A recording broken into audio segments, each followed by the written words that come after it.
But Angela has to meet Robert before we begin. Sorry. I did. Did you meet Sally? You didn't meet Sally? Oh, I haven't met Sally either. Apparently Bob gets around. We've heard that. Why don't we do introductions? Sally, I haven't met you. I'm Lori Martiska. Hi, Lauren. I'm Sally Ansticle. Welcome. Great. Do you want to scroll around so you know who? Do you know who everyone is? Or? You have to state that. Well, you know what, why don't you just state what school committee you're representative of? Because I think that'll help Bob as well as Sally. Bob, will let you introduce yourself too. Yeah, I'm Bob Connery. Be the new Director of Financial Services. Looking forward to working in the district. And I've enjoyed it the past 4 weeks. Still the honeymoon period. I'll keep saying it.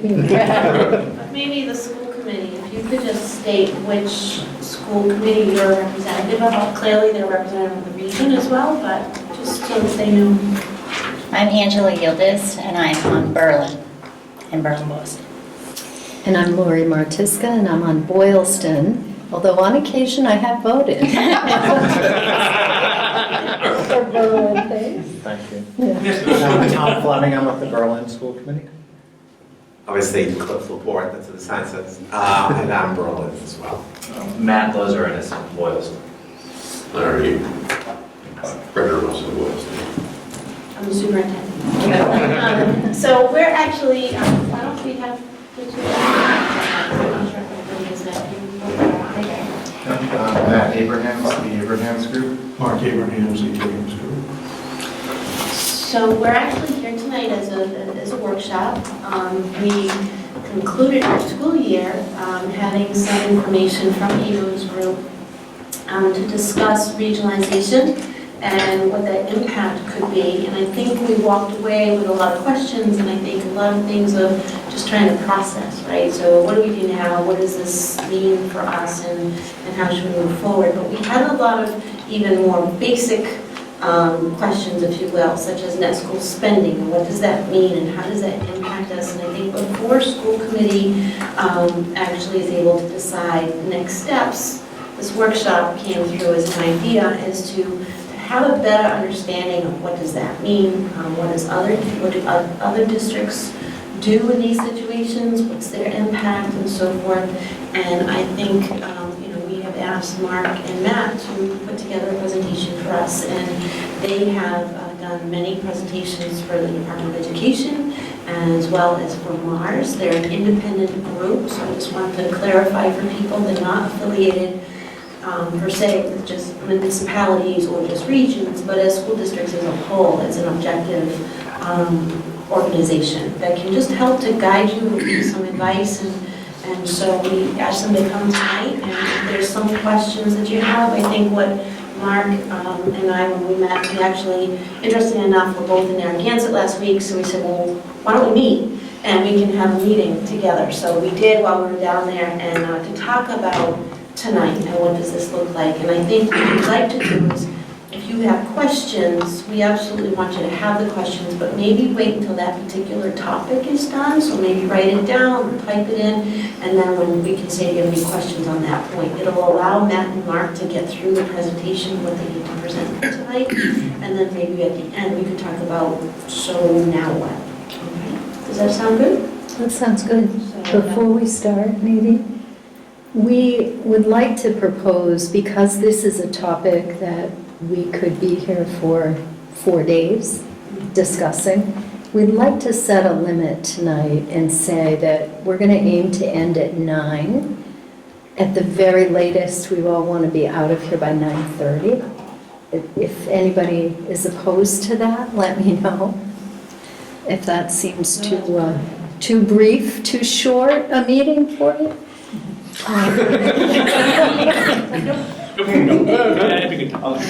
The second thing I just wanted to comment on before we begin is that one of the things I had the chance to do was go back and find the document that you folks all prepared quite a while ago of all of the duplication that occurs in the system, and reviewing that was incredibly helpful for me as a reminder of what was the impetus for this when we started these conversations. And it really reminded me that there's just an extraordinary amount of unnecessary and duplicative work that is occurring because of our structure. So I just am reminding folks of that, and you can find the document in Google Drive if you want to review it later. That's great, and actually Karen and Carol have been pulling their hair out because the department had just changed the way that you submit grants. And what we used to do for one grant, that would be one-step process, is what did you say, Karen, 6-step process now for one grant? But at least 4. At least 4 steps where it used to be 1, so now you can multiply that by 12. So they've been pulling their hair out trying to get their documentation done. DESE has made it less efficient instead of more efficient. Imagine. But that's what's happened, so without further ado, I'll let Mark and Matt begin. Do we already call? Were we supposed to call the order? She did, and Oh, then she sorry. did the bill. Go ahead, we were talking. Okay, I did. That was in Pleasanton, sorry. Well, thank I you. did. Tonight, a lot of numbers. So, Lori, depending on the questions we get, we'll try to get through this as quickly as possible. You're right, with these numbers, this could be a very long session. I'll keep the numbers brief. I'll try to fly over them. When you get confused, just, because this is confusing, this is perhaps the most complex formula to understand how local contributions are derived, how state aid is computed, and then that's at a municipal level. Then to pull a region together, you pull from Berlin and you pull from Boylston's numbers. So the Chapter 70 is a municipal-based formula, and it starts with the well factors of each community, and we'll get into that. At the end of our last presentation here, Matt showed you a humongous spreadsheet with a lot of numbers. So today what we'd like to do is go through Berlin, Boylston, and the region at a very high level, big picture, what we call the DESE profile numbers. Number 2, go through quickly how Berlin's numbers for Chapter 70 and net school spending come together, Boylston's numbers come together, and then as a region, how they come together. And then Matt will present a summary, more visual, more graphs of all those numbers that we put up on the board last time. Our purpose is to make clearer these numbers. Ask your questions. We may be able to answer them tonight. If not, then we'll figure out the next steps. Our purpose here is to help you get clearer on the numbers. It won't be clear. I have a saying that things get clearer, not necessarily clear. So we'll go with that. First, the profile, then what we call a foundation formula, Chapter 70 net school spending numbers, and then the baseline, looking back 3 years on your numbers as towns and as regions, and then the current costs, and then the projections that we made. And remember, we looked at 7 specific items. You asked us to do a fiscal impact analysis on 7 items. It had a revenue gain that was based on 66% transportation reimbursement. The actual number was 73%, so that 109 number that we came up with last time was slightly higher on an annual basis. And we also said there was a huge shift in enrollment from today looking out 12 years.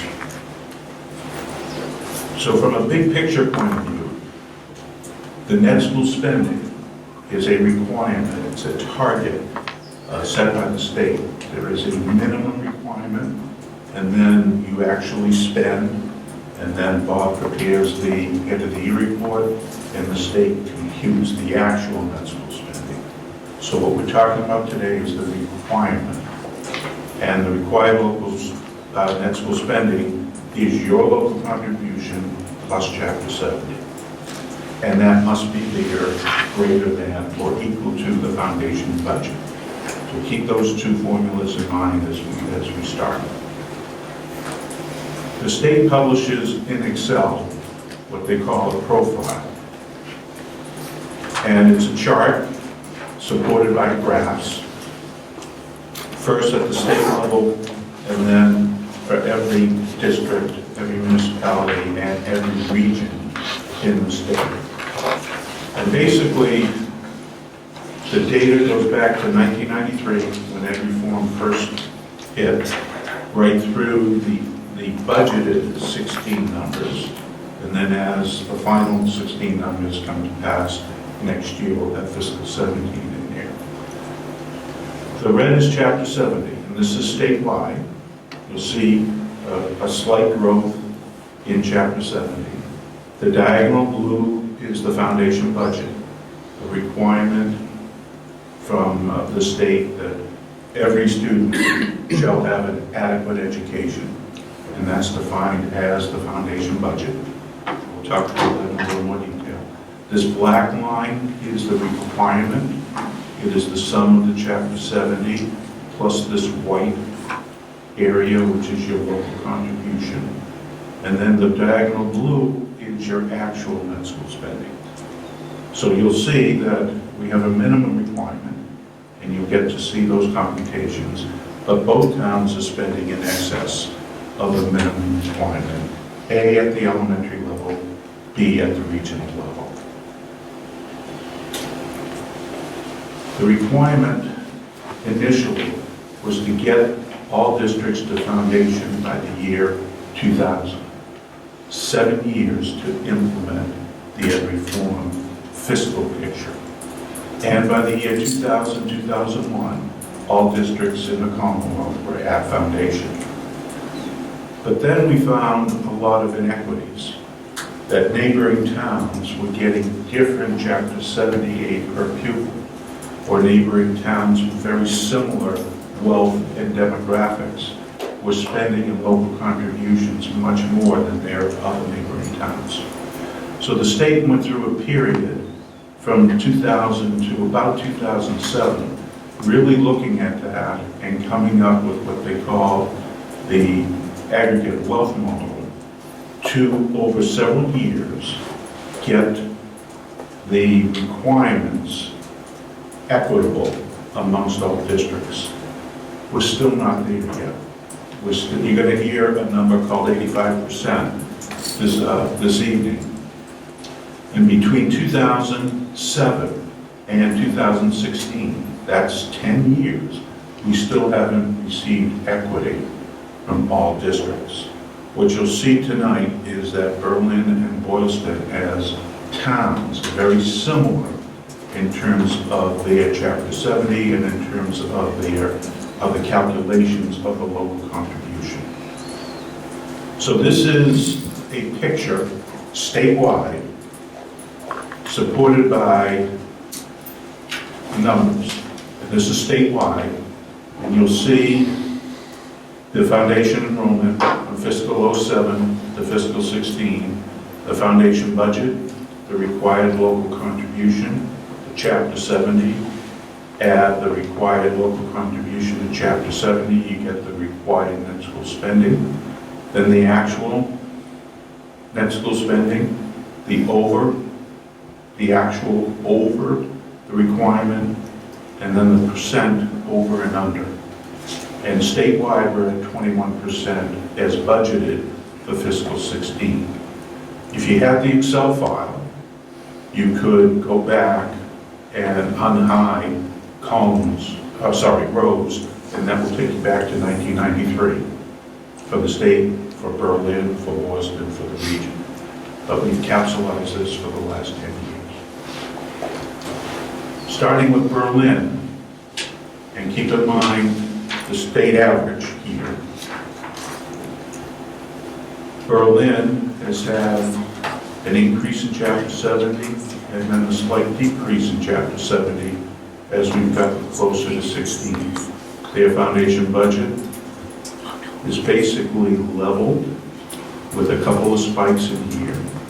The requirement has gone up through fiscal 10 and then started to decrease as a requirement. But look at this. Look at the actual spending compared to the requirement, compared to the foundation budget. And when you look at the detailed numbers, you'll see that initially, going back to 7, Berlin has consistently increased its spending. This is over the requirement now up to 100%. Over the requirement. That is huge. But simultaneously, the foundation enrollment has been declining from 221 students in 07 to 152 in fiscal 16. Remember the definition of foundation enrollment.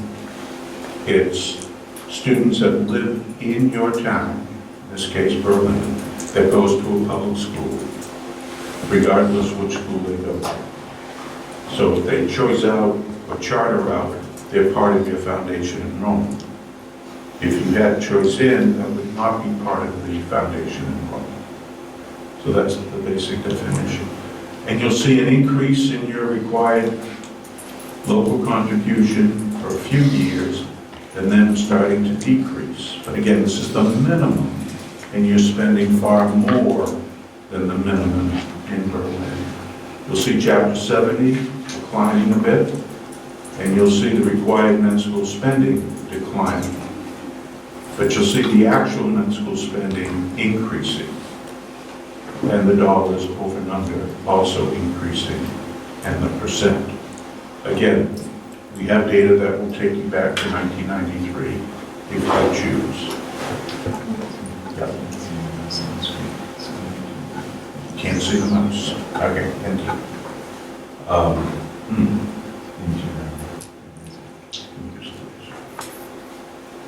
That means I got to turn around. Okay. Questions on that? It's okay to say, we have questions here. Boylston. Very level, but fewer dollars in Chapter 70. An increase and then a decrease in the foundation budget. An increase and then a decrease in the requirement. And the actual net school spending has actually followed the same pattern, but higher. And then if you look at the numbers, you'll see on the left a decrease in the foundation enrollment from 360 to 283 over that 10-year period. And on the far right, you'll see not as much as Berlin, but still above the statewide average in every year of these 10, 11 years, up to a max of 60% over the requirement. And so Boylston's at 30% over the requirement, the last figure on your right, which is about 10% higher than the statewide average, but not as high as Berlin. Questions on that? From a district,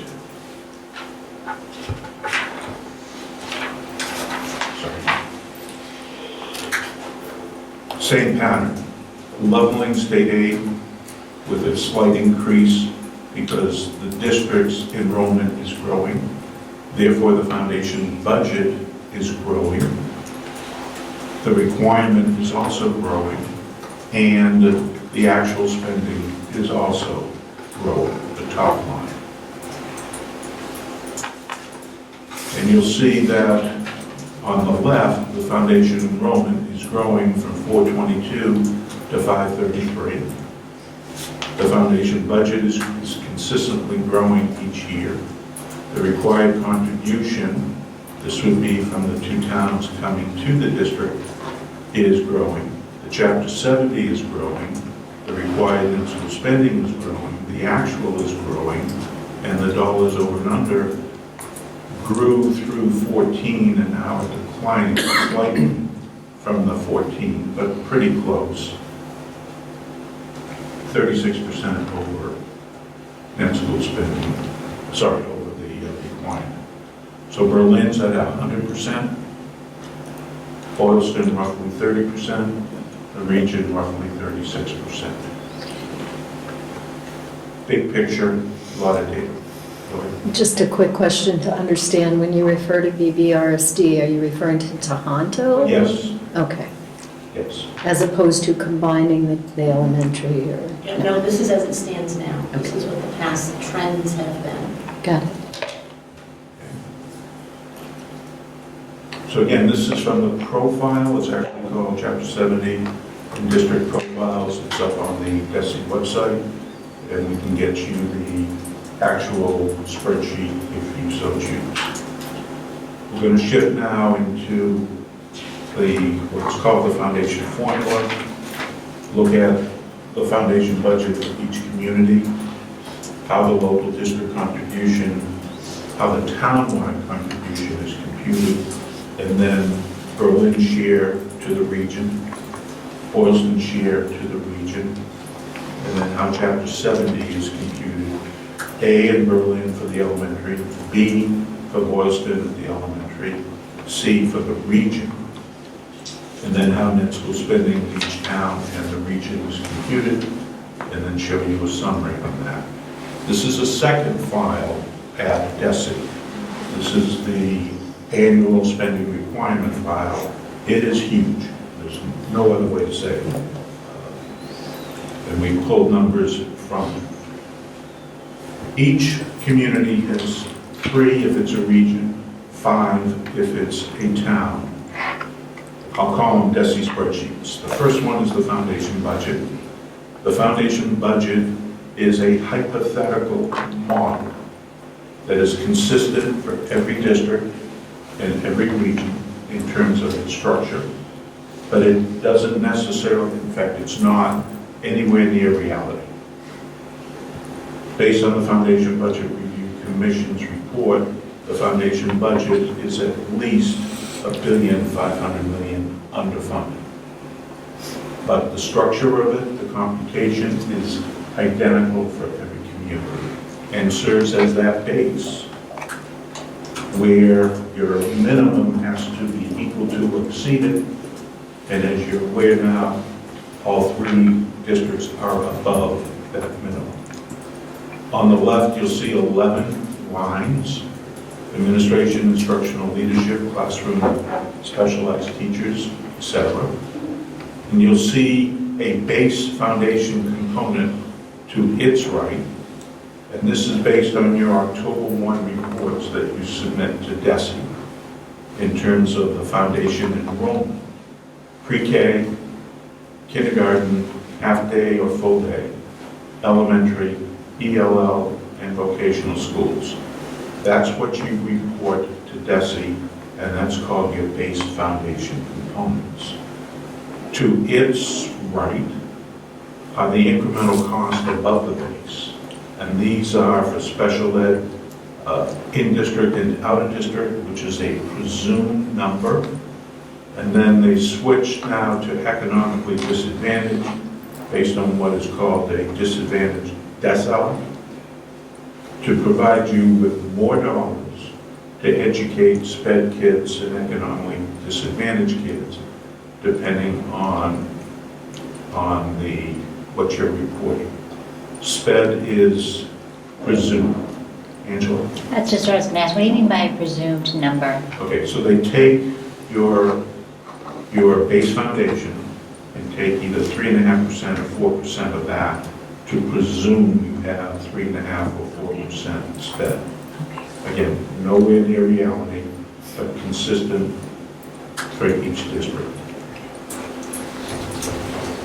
If you think these numbers are complex, each one of these lines has either 5 to 10 to 20 sub-formulas based on basically your enrollment divided by computed as a hypothetical student-teacher ratio to come up with the number of teachers at a salary, which was back in 1993, which is increased by inflation, to get to the basic teaching services, which is that third line and fourth line down. That's the most of your foundation budget. And then based on the number of students, they figure out the number of custodians, they figure out from the number of teachers, how many paraprofessionals, how many aides you should have, and it just goes from there. Again, a hypothetical model.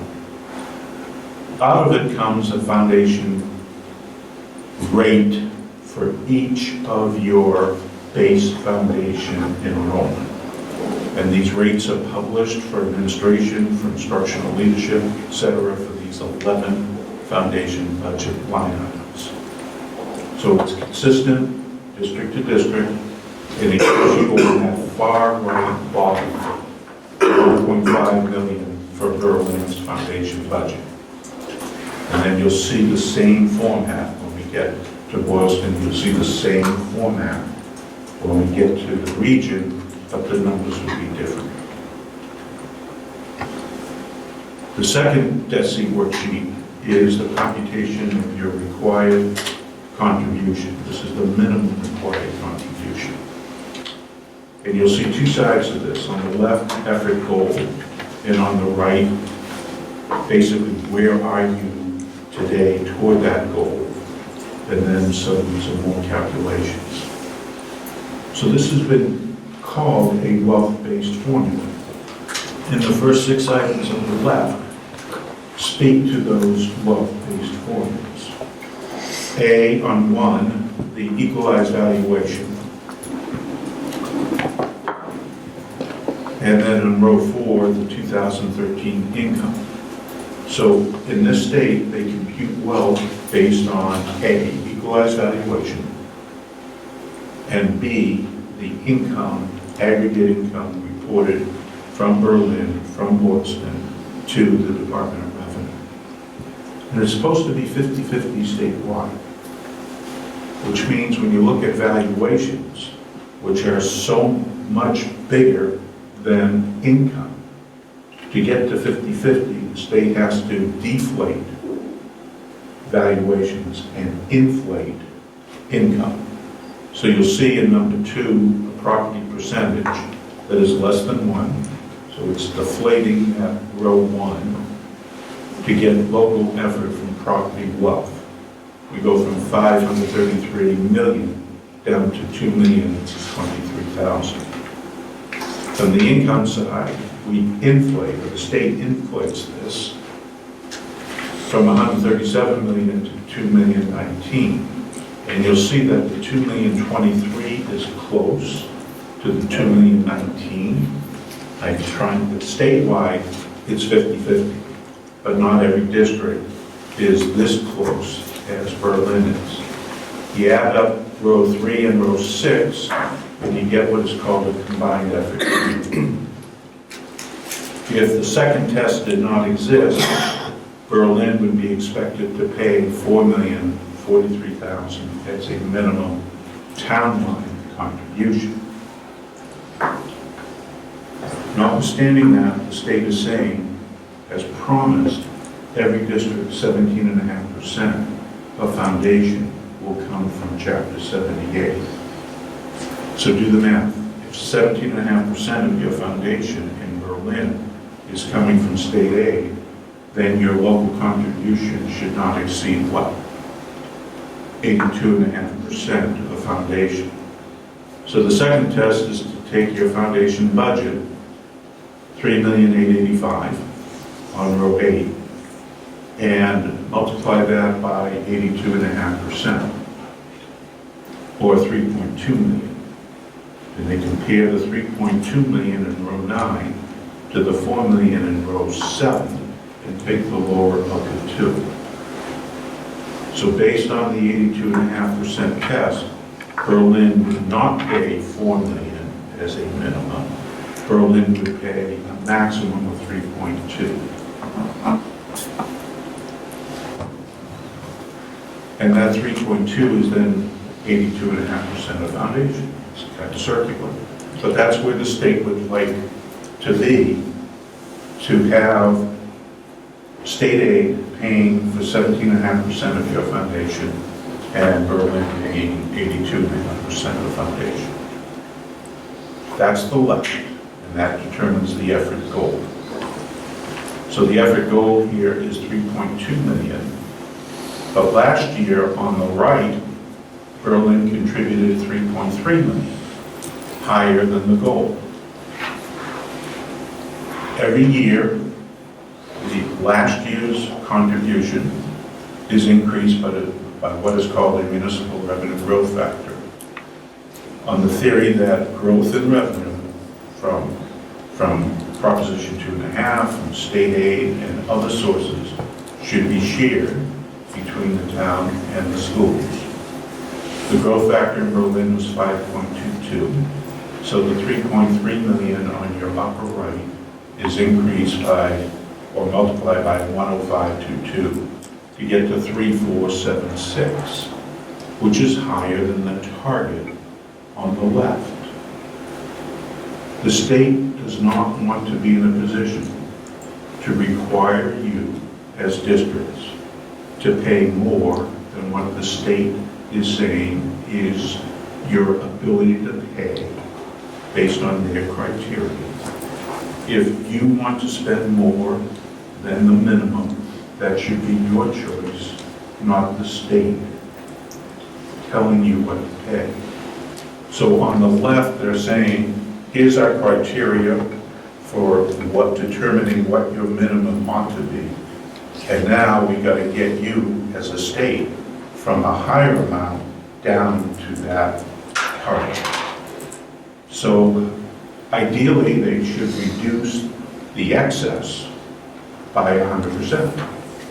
And that's what I was talking about earlier, starting in 2007, trying to get all districts equitable in their local contributions. This year, they've reduced it on line 8 by 85%, which is highest that it's ever been. So we're getting closer to the equity provisions back in 2007, but we're not at 100%. So what they've done on row 17 is to compute the excess between last year's contribution plus the growth factor compared to the target, 270,000. They're going to reduce that excess by 85% and reduce that 3,000,004 down to 3,000,002. Still, well, 3,246. Still not at 3,205. So you're not down to 82.5. You're close. And you can expect the same calculations next year because you're not at the target, slightly above the target. A lot of numbers there, a lot of concepts there. Questions? We're going to reinforce it when we do Boylston because you're going to see the same basic scenario. Good. Okay. Okay. So this is Berlin's townwide contribution. And then the state divvies up or allocates the townwide contribution to the regions to which you as a town belong. And for Berlin, you belong to Berlin Elementary, Berlin Boylston region, and Assabet Valley. Boylston, you don't have Assabet Valley, so your slide will be slightly different. So how do they take your 3,246,000 townwide contribution and figure out what portion stays with Berlin, what portion goes to Berlin, Boylston, and what portion goes to Assabet Valley? And they do it based on what they call foundation shares.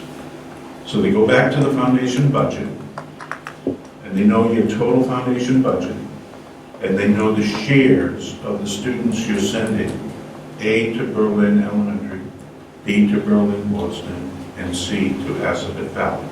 And they compute what they call foundation shares, and then they apply that share to your townwide contribution. And that's how you come up with that Berlin pays $1,597,000 to Berlin Boylston, while Berlin keeps $1,268,000 as a minimum contribution to its elementary, and similarly $380,000 to Assabet Valley. Add up that bottom line and you get to the town-wide $3,246,000. Okay, so far? Sure. As long as there's no test. No, and I teach accounting a lot. I used to say debits by the door and credits by the windows, but these rooms don't have windows anymore. Okay. The last of the 5 slides for Berlin is the computation in Chapter 70. Start with last year's Chapter 78, which is in your upper left, $440,000. Now this is Berlin Elementary. Then compute Foundation A, the amount of Chapter 78 needed to keep every district at foundation. Take the foundation budget for Berlin, which was part of that 3.8 million total. Subtract the required contribution, which was, we just saw, 1,268,000, and it gives you a foundation A that you need of 249,000, call it 250,000. So you need 250 from the state to stay at foundation. But what did you get last year? 440, which is higher than your foundation aid that you need. So the state's not going to give you additional dollars because your Chapter 70 is actually more than the foundation aid that you need. When we first met, minimum aid was how much? Better remember? 17.5%? The minimum aid, I'm beyond the 17.5, $20, Okay. right? And now the Senate, particularly the Senate, got it up to $55. Or you need Yeah, increase. that's what you were talking about earlier. So you'll see on the middle, on the left there, the minimum aid, $55 times your foundation enrollment, that base component, it gives you $8,000 of minimum aid. And you add the 8,000 to the 440 and you get 449,505. And that's your Chapter 78. And then if you come up to the chart under fiscal 17, you'll see that the required district contribution of 1,268,000 plus the 449 of state aid gives you the required net school spending of 1,007,000. And that's the number Bob sends in based on your total spending that the state then computes and sends you back the compliance letters later on. So, for Berlin, fiscal 18 will be the same type of computation. I don't see the state changing the formula until everybody's at equity. We're now at 85%, much closer to equity than ever before. They got another 15% to do, and then they have to deal with the Foundation Budget Review Commission's report. So that's Berlin. You're going to see the same concepts, different numbers for Boylston. So this is Boylston's foundation budget. Same format, different numbers, more kids, bigger foundation budget. Foundation budget on the lower right is now 2.5 for Boylston, much higher than what we saw earlier for Berlin. But the same columns, the same rows, just bigger numbers. The required contribution, same format, different numbers. We start with the equalized valuation of 625, we deflate that, so the local effort is 2.3. The income is higher, the income is increased by the inflator to get to 3.2. The combined effort yield is 5.6. Absent the 82.5% rule, that would be Boylston's local contribution minimum. On the two sides, there was a factor for wage, pretty much side. Berlin's 1.2%, 102, or 100 in Boylston. How was that factor? What is that number? Okay, so let's go Just back. curious. So it's the wage adjustment factor here. It's at 100 for Boylston. Right, for Berlin, it's 102.3. So they divide up the 351 towns into regions, and they figure out from a economy point of view,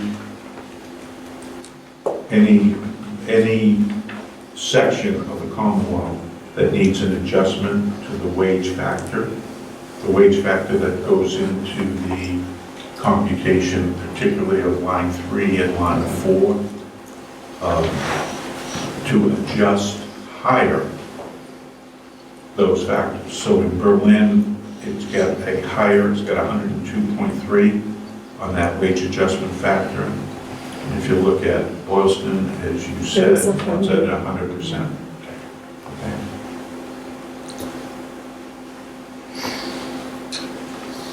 On the 82.5, row 9, you take the foundation budget for Boylston, 5.6 times the 82.5%, we get 4.7. The maximum is lower than the low factors in Boylston, similar to Berlin. So they select the lower of the two, similar to Berlin, and we're back to the 82.5% and 17.5%, similar to Berlin on the left.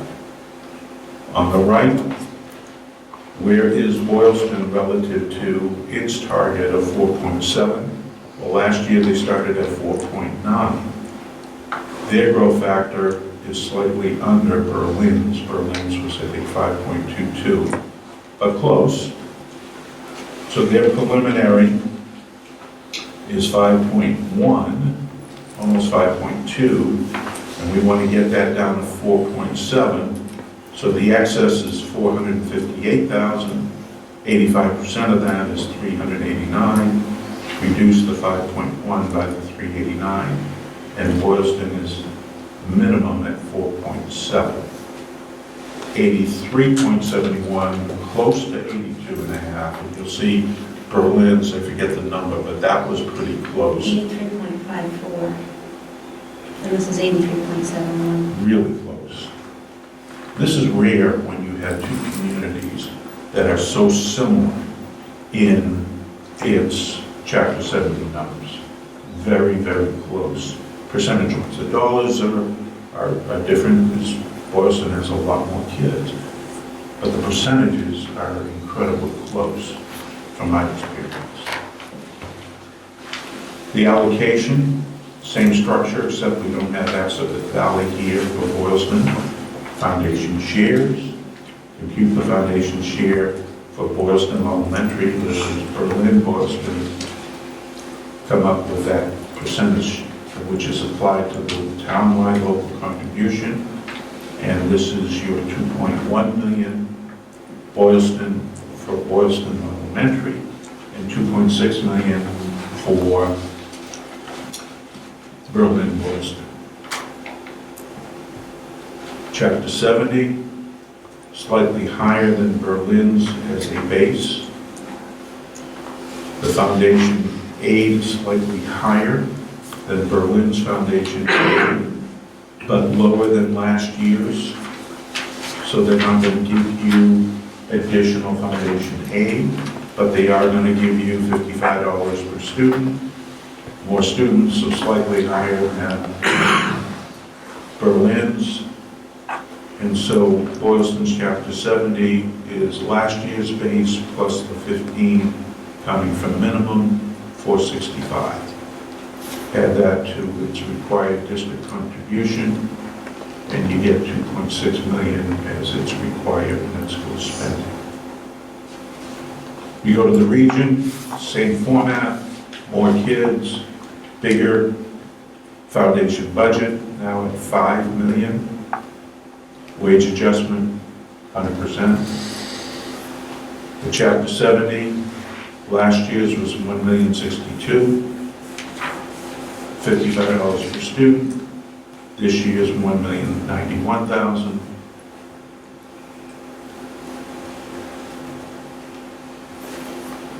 Can you see that okay? No, it doesn't matter.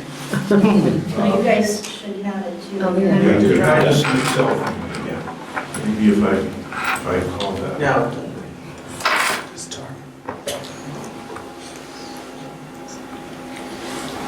What this does is it pulls the numbers together from Berlin, from Boylston. It compares the EQVs, it compares the incomes, it compares every step along the way. And further, it pulls together each of the enrollments, each of the local contributions to see how the region comes together. So we could spend time on that if you wish, but I'm not hearing that. So, first section was the profile, big picture, showing you a lot of data. We focused on the last 10 years. The second part was the computation and net school spending for each of the elementaries and the region. And Matt's going to walk you through the third part, which is the projections, trying to take all those big numbers, all the numbers we had on that huge spreadsheet, and trying to make more visual of it and show you some trends over the last 3 years and what our projections are showing. Before you do that, has anybody seen this type of presentation before? Like this type of chart? I have. Has it been presented to you before? I asked because in another district that I used to be in, we used to give sheets like this to school committees regularly. And I just didn't know if you had seen them, because I'm trying to think if you've ever seen them before. No, I haven't. We've seen some of these forms, the ones that you just print off of DESI, we've seen those presented, actual but chart. that chart does not look familiar. Which one? I can't see. The one we can't see. The- Lynn used to do these all the time.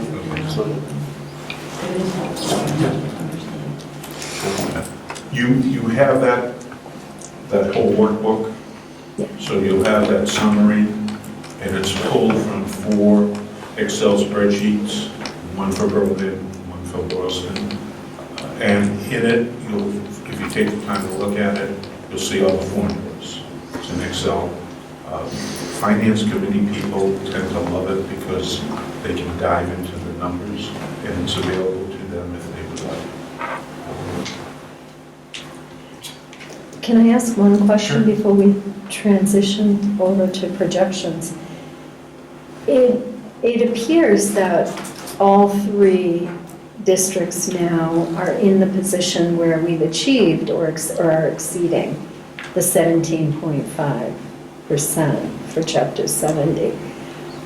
Is it anticipated that at some point the formula is going to start going in the opposite direction as districts like ours finally are at the threshold, or in some cases above it? 21, one of them, Berlin maybe, was 21%. Okay, so let's break that down 2 different ways. Number one, and this is me speaking, it's not the state. Once we hit equity, the state has to address what we call adequacy, the adequacy of the foundation budget.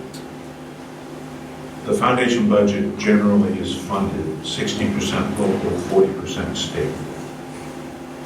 If they continue that, and they start to move on the foundation budget review commission's recommendations, and there's a lot of pressure from the state to do it. Let's keep the math simple, $1 billion. 60% of 1 billion is $600 million coming from districts and 400 million coming from Chapter 70. They can't fund 400 million in 1 year. You can't fund your share of 600 million in 1 year. So like they did when ed reform first started, they'll take 7 years, 5 years, 10 years to ramp up to the Foundation Budget Review Commission's recommendations, which means your local contributions are going to go up, but over that period of time, whatever it is, 7 years, 10 years, 5 years. Chapter 70 will go up also over that time. That's separate from your decisions to fund your local districts above the requirement. Boylston 30%, Berlin 100%, Berlin, Boylston 35%. Separate decision, that's actual spending. But clearly, both communities are dedicated to their school districts by spending 30%, 35%, 100% beyond the requirement. I mean, that statewide average has grown to 120% over time, and you're well above that in all 3 districts. Is there a related question? So you're saying that, if I understood this correctly, if they're addressing adequacy and they're going to look to increase the foundation budget, that could lead to an increase in local contribution in Chapter 78. If the member communities here, Berlin and Boylston, are well above the required contribution, they would be impacted by, would it be true they'd be impacted by receiving more Chapter 78, but not be impacted by the increase to the local contribution because they're already well above it? So, That's a great question. so one issue, and I'm just going to show you here, this is the region. Last year you received $1,062,000, and your foundation aid to keep the region at foundation is $821. So, question, does the state fund part of this, Chapter 70, by equaling the $1,062,000 to the $821? Meaning, in theory, you're getting more Chapter 78 than you should be getting from a foundation aid point of view. And if we have some data that we can show you, statewide, this is an issue where at least 2/3 of the districts are getting more Chapter 70 aid than what foundation aid would be calling for. So is the legislature going to say, okay, we're going to grandfather everybody in like we've done before and give you an additional $400 million in Chapter 70 aid? Or do they say, well, Berlin, Boylston, and Berlin, Boylston, we've given you too much aid. We've given you an excess of Chapter 70 aid more than your foundation aid should require. So we're going to fund part of that $400 million, in this case, call it $200,000, from your excess. That I don't know the answer to. Because if they start doing that, they're going to get a lot of political reaction to that. Right, because about 2/3 of the districts in the state have that similar situation. Exactly. But isn't part of the discussion that the foundation aid is not adequate to provide, I mean, the whole question of adequacy Right. of what your expenses really are. Right. So in the first Foundation Budget Review Commission report, I co-authored that with Roger Hatch, who is now retiring next month. But in that, we focused on adequacy, we focused on equity, and we focused on regional financing in that first report. And that was written in 2000. So that's 16 years ago, when we said the foundation budget then was inadequate. And we had these equity issues in the local contributions. So this is going to take a long time for the state to unravel. Three huge retires. October. Percentage. And Jay's eligible to do something. Fourth day cornerstones to this. That This is a really basic question about the wealth factors. It's confounding to me to understand. I mean, I think I understand looking at what the formulas are, that it's, the value of the property in the community and wealth as an income of the residents of the community. What is the theory related to how does that give us the capacity to fund more of the school budget? Is the thought that because people have higher incomes, we can charge them more in taxes to raise that? Is that the theory? That could be one theory, but if you look at how other state aid programs are financed, it is based on wealth. And so it's not just education financing. But in your case, it's the 82.5%.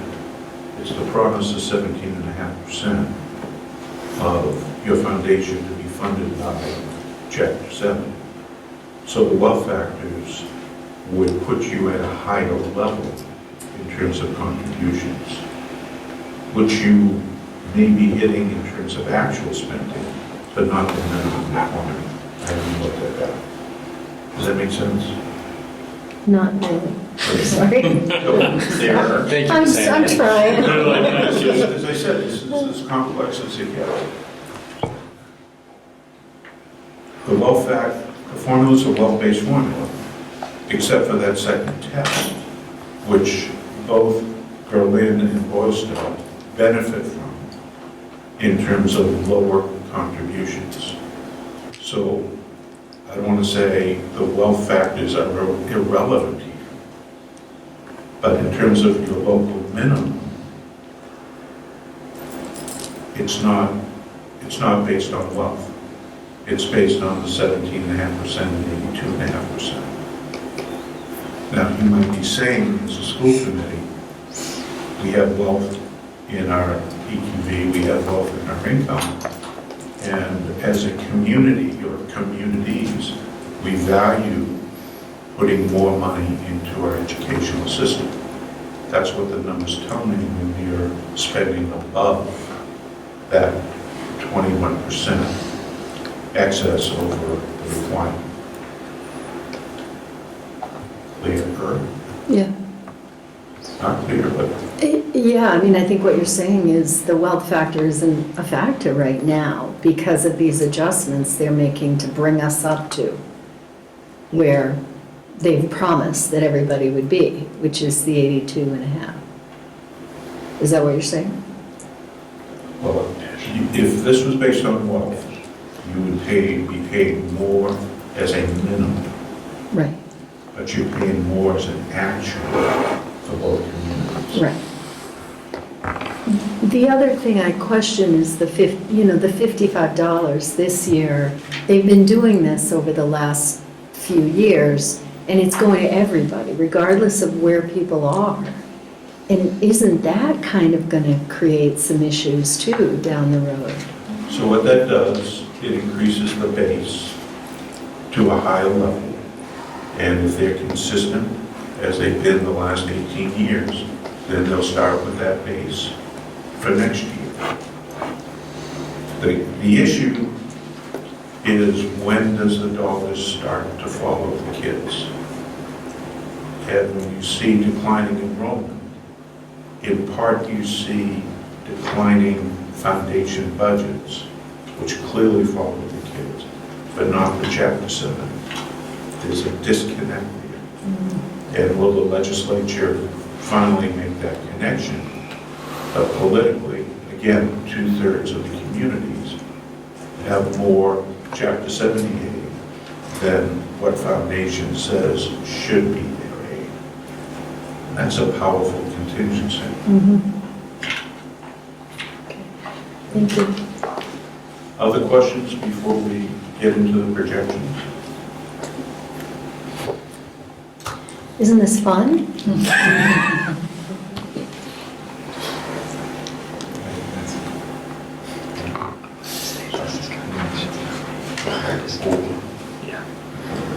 Actually, Bob's probably sitting on that.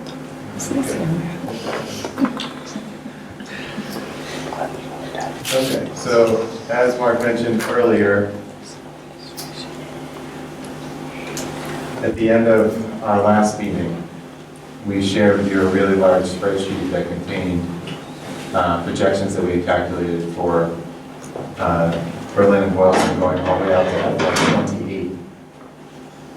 There were a lot of numbers in our report itself, which we reviewed during that meeting. We presented projections, but only for a few of the years. We presented the starting point, which was FY17 at the time, and we presented the end point of our projections, which was FY20. We didn't show the numbers in between until we started looking at the spreadsheet towards the end of the meeting. They were all there. So instead of going through the numbers themselves, we thought it made sense to put those numbers in a graph format. And that's what we've done for you this evening, and about to show you this evening. In addition to that, we also thought it made sense to put together some numbers for the past few years as well, and that's what we're looking at right now. So, and I also want to comment quickly that it's not the past, it's the current, but we have FY17 in this chart now. When we had our last meeting, FY17 was considered a projection. It's no longer part of our projections, it's here in this graphic that we're looking at. So here's the Boylston area here, here's the Berlin area here. For Boylston, this line represents the elementary school, this line represents the assessment, and this line represents the combination to the total. For Berlin, this is the elementary school, this is the assessment, and again, that's the total number as well. And the comment here says, in recent years, in the current year, elementary spending has decreased in Boylston and increased in Berlin. Additionally, the regional assessment has steadily increased for Boylston, while it has remained somewhat level in Berlin.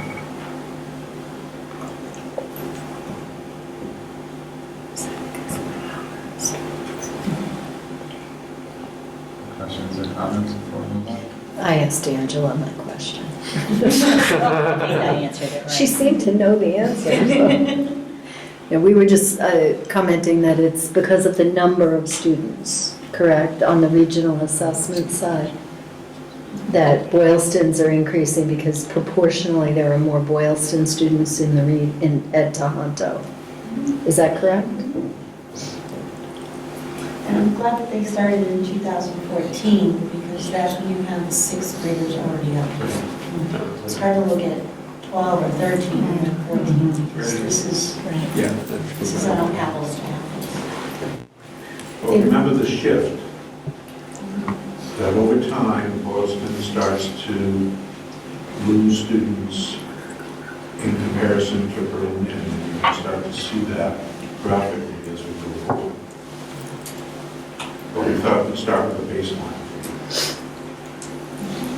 Can I just ask one quick question about Berlin? Because the elementary spending is increasing, but the number of students is not. Is that correct? So a couple of things have changed in Berlin over the last 3 years.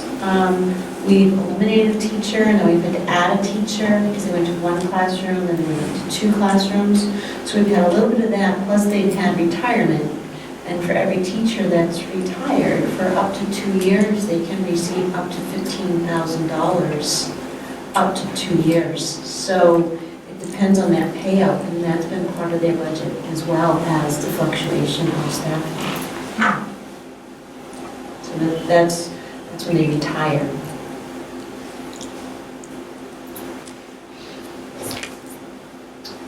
So we'll start with Boylston, and these are the projections that we're talking about, all the way out to FY28. So like I said, we took 17 out of here, now we have 18 through 28. This line represents Boylston Elementary. This line is the regional assessment. So that would be if the current region exists all the way out through 28. The gray line here represents a combination of the two. And then this blue line right here represents projections if a combined region starting in FY18. This line right here, the blue one. The total combined region line, I just said that a second ago. So start here. Current region projections show a steady increase in elementary spending for Boylston over the years, an initial bump in the regional assessment with a leveling of the assessment in outlying years due to a decrease in projected enrollment. Combined region projections show a steady increase in the assessment. The two total cost lines are on a similar trajectory with the combined region slightly more costly. But only slightly. Is something different than the last time we looked at this? No, the last time we looked at it, there was still an increase in cost between the two. We showed a number that when we presented our 17 table, there was that jump for Boylston between the current region, what they would pay with the current region in 17, and what our projections were showing combined. And even if we went all the way out to 28, that number was still a positive number, meaning that Boylston would pay more. I think where the confusion came, because Mark and I had a few conversations on where was that confusion on the message for everybody. And I think what it was we were really looking at the difference of FY17 projection to 28, rather than looking at this. I think is a much better visual to see what's the big picture look like. And I think we were just looking at the now versus the later, rather than the realistic is, if you're looking at the projection, you're going to have an increase over time. That's the only thing we could think of where that confusion came in to see that it was such a huge jump. I don't know where else that... Well, I think it's the dollars too. When you spread it out over $10 million, a blip could be 500,000, right? Or 400,000. Doesn't look like much on that. Yeah. Right? Yeah. But that may feel... That first year jump is somewhere in that range. I don't remember the exact number, but it's 400,000 or 500,000. Okay. Somewhere around there. Okay.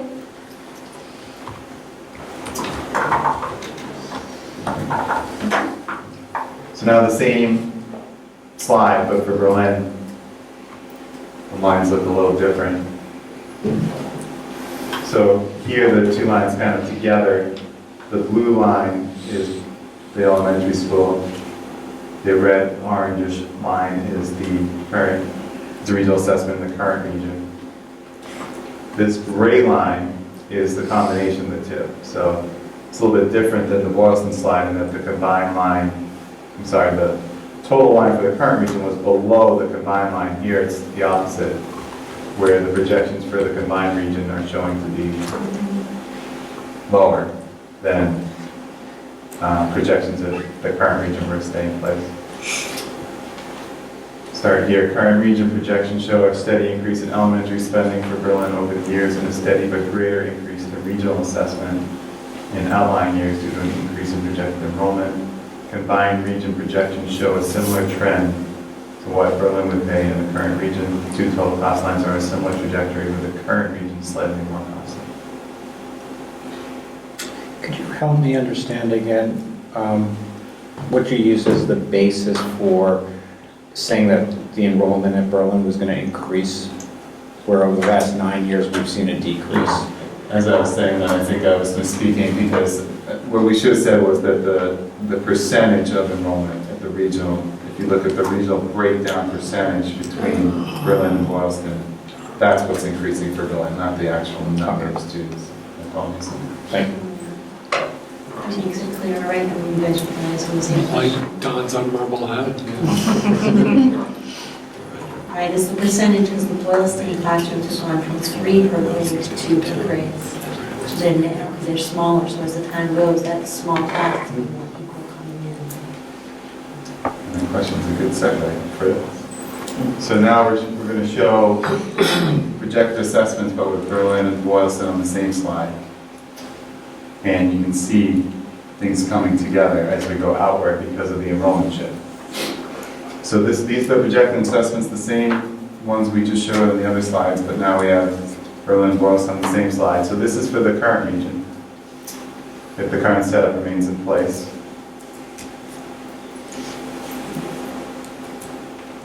And then for the combined, similar trajectory, with Berlin coming upward to meet Boylston. Both these graphs show what the projected assessments are for both towns. The first shows the projections in the current region, the second shows the projections in the combined region. The trends are basically the same for both, with Berlin's assessments increasing at a steady clip for both, and Boylston's mostly level in both cases. Equalization of assessments is primarily due to enrollment shift over time. I think what's important on this is if we think about, if you were to see the FY17 of the current versus projection, it's that first year you see the bigger jump with Boylston, and then it goes like this. With Berlin, there's that scoop. Could you go back one slide? Sure.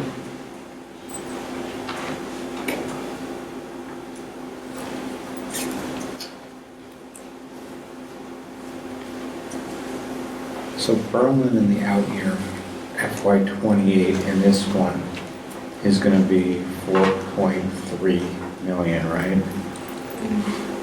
Based on the current. And in the next one, it would be, Well, it's different dollars because it's combines everything together. So every cost would be assessed. Including the SBMS. You're including elementary at this point. okay, so you're not seeing that in the other one. Right. I was kind of looking at what's today's dollars, what's future dollars, current versus combined. So we're missing, do you know what that is in the other one? Oh, you go here, right? Okay. So you want to know the current, so this is Boylston. Total was. Total current is that one right there, so it's just over 8 million, 8.3 maybe. And the combined, it's 8.6, 8.7, something like that. Okay. And then in Berlin, what would it be? Yep. Berlin, Flip it, so it was on those, okay. Yeah.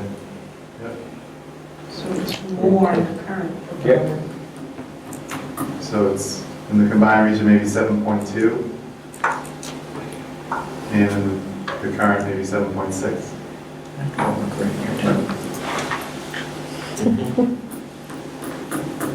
That's why we have to talk about accessory advantages. Absolutely no children in Boylston, but they're not accounted for. Oh, yeah, we're making, there's certain assumptions, yeah, right, and it is on that. And one of the biggest one is Big assumption. enrollment. Yeah. Our projections are very based on enrollment, and it's what we think is going to happen, but we don't actually know. Tom, that answer your question? Yeah, it does, thank you. Well, I guess, let me just test that a little bit. What if you didn't project enrollment? What if you used today's enrollment in FY28? What is it then? Well, we don't have the students. What do you mean? FY28, No, you just say whatever you have today is the same student body you'll have and the same split and everything in the future. No, we would checks all the time. The breakdown today is 63, 37-ish. So there's going to be possibly value accordingly. Right. And then Budget requirement. what we're using for 28 is more like 53, 47, somewhere in that range. But what if you use the same, right? How would the cost differ between towns? You're making an assumption here that I think people will always poke holes at that one based on your future projection of what enrollment's going to be. Another way to try to say, what if the enrollment mix is the same as it is today in the future?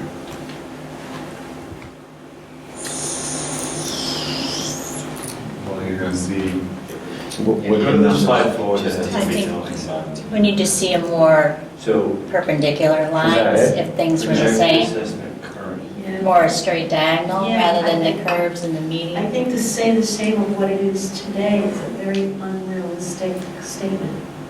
Well, it's just as unrealistic as making certain projections about growth, right? Those would just be linear, they would be the same gap between 18 So you're saying the 28. gap is going to be, It would be the same as 18, it would be 28. Okay, sorry. It so would the be- gap, that gap would continue to be that Well, wide? if the percentage is the same, it will always. Yeah, I didn't know if the whole mix of, so then where's the benefit of coming together as a region? No, but I think Boylston's Right. line would have to go up more than it, if Yeah, the no, mix Yes, stayed Boylston- the I'm saying same. both would stay the same. Boylston would go up at the Boylston's would same be rate. dramatically It would be above linear, what there would be no curve at So I'm all. trying to think, then the question is, then what is the benefit of in the region? It's got to be something other than a change in enrollment, right? So, I think we've given many reasons, education. yes, I know that, but this is really about the financial side of it. So what's Yeah. the financial, is there a financial benefit or is it a wash at the end of the day? And then we take that out and it has to stand on other merits. If you took the two communities together, there was a financial benefit. It's just how that gets distributed, right?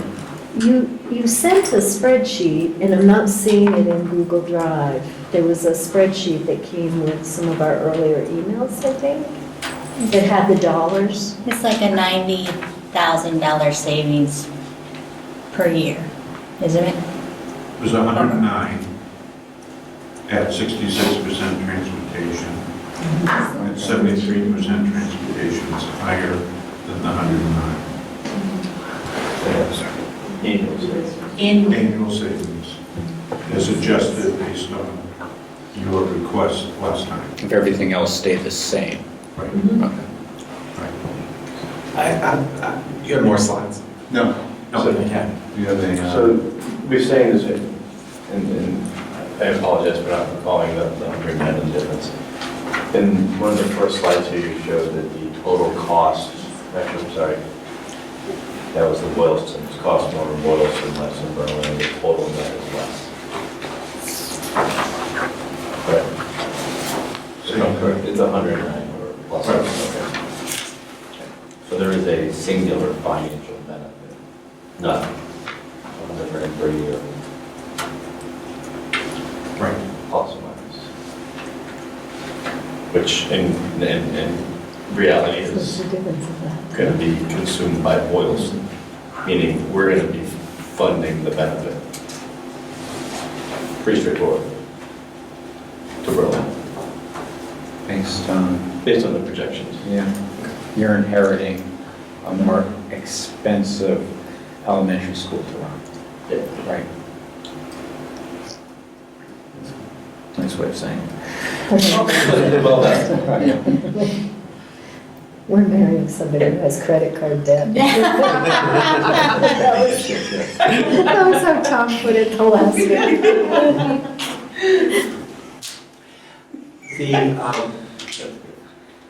Your presentation is really helpful and very clear about, for me, maybe for more experienced school committee members, this was old news. But I really appreciate the explanation of how the assessments are determined and what that means for each of the communities as well as the regional district.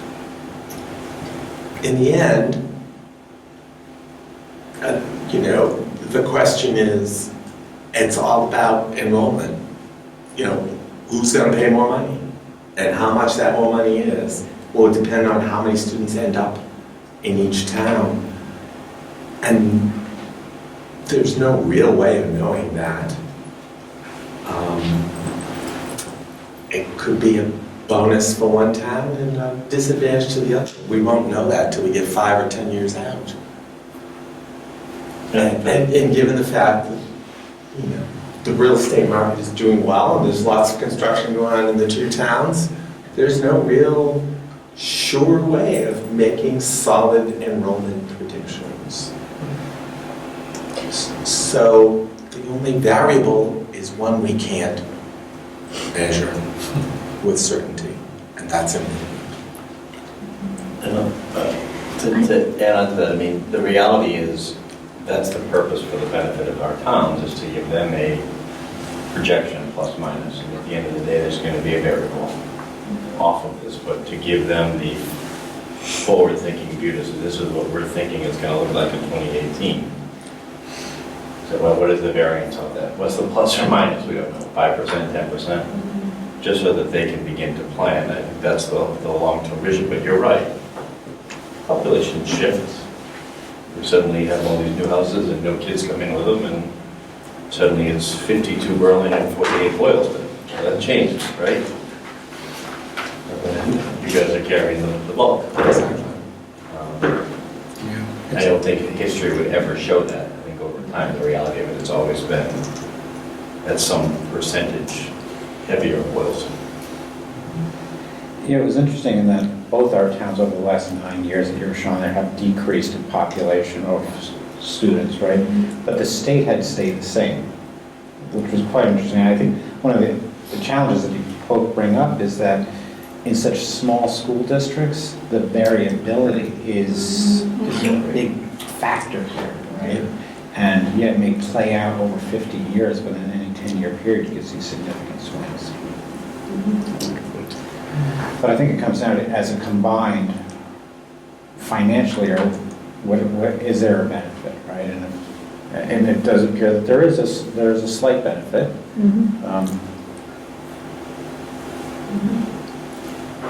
Something that comes down to like, how do you pay for it, right? Like you get to say. Yeah. And I think that's part of what I don't know that we're going to have time to do this tonight, but you had shared the Berkshire slides, and there are different formulas you can use for your assessments that can attempt to equalize the impact of a combined region, so that it might, you might be able to avoid a huge hit to one community and sort of soften the blow or equalize it a little bit more. Over time, make the adjustment over time. Or just in the formula you use for the assessment. I mean, you can change the way it appears year one based on that. There's well over 100 different ways of figuring that out and what that needs to look like. But I think, typically it would be great, Mark, if you can say in that type of a discussion, who's usually at the table for that type of discussion? How do you get to that point, right? Because I think we've heard a lot here, and I think you need to decide what you want to do, and that might be another discussion for another time, but I think you need to think about, so Berkshire, that's what they did. How do you get to that point? So just a couple of thoughts. You saw the Berkshire Hills presentation. We took a survey of the academic regions, and we've got about 29 of 30 responses. I think in your version of the slides are about 11 responses at the time. So one thing that we're clearly seeing is that the preponderance of the academic regions assessment methodology is enrollment of some kind, a rolling average or a 1 year, a head count, a foundation enrollment, or some other measure of enrollment. That the alternatives, say in transportation or capital, are there. But right now, the preponderance is enrollment.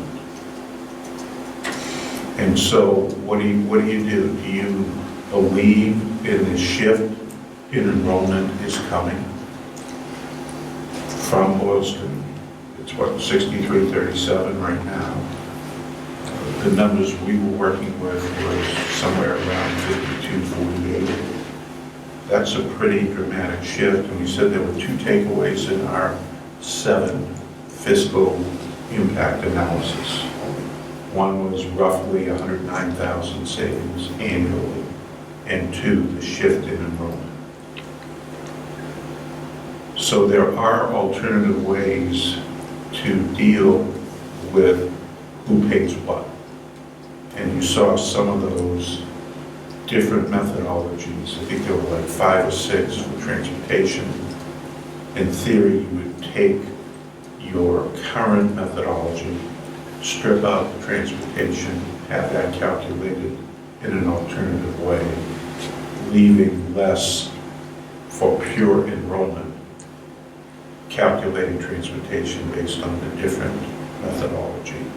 Same with capital. So that's one thing, one approach that some of the regions have dealt with. I think Nadine's question is, what do you do next?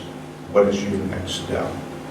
Are you comfortable, are you satisfied that there is a financial savings, albeit 100, 109,000, 120,000, if you factor in a higher transportation reimbursement?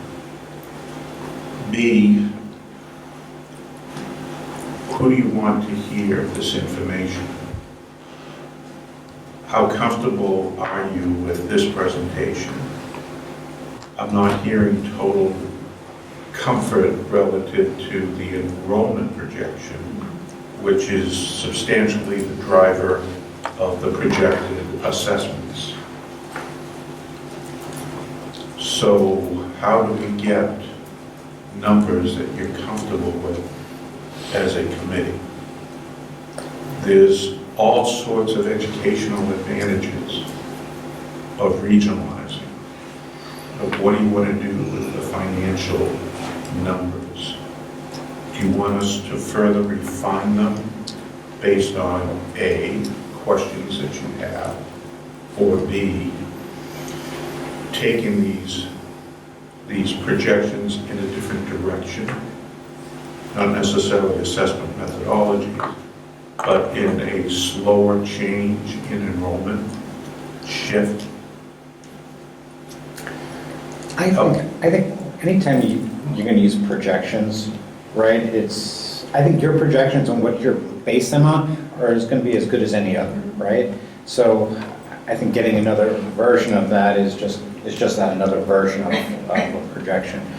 I would be interested in seeing if nothing changed, right, that variant of it, this is what it would be, right? Keeping 63, 37. Whatever the mix is, right? That, because everybody's going to come, well, that's where we're at today. Maybe we could be that in the future. So that would be one variant I would be interested in seeing, and maybe it is a very linear, wider type of thing, and you overlay that and you see, wow, this is more expensive doing it this way. But I think in all of this, the net of it appears to be a small financial savings, and is, right, a small, as total, right? Who's going to pay for what is going to change. But overall, it's a small financial savings as a total. So I don't personally think that is going to win the day in regionalization, right? There needs to be some other burning platform that says this is why we should do it. I would agree with that. And I'm still searching for what that is.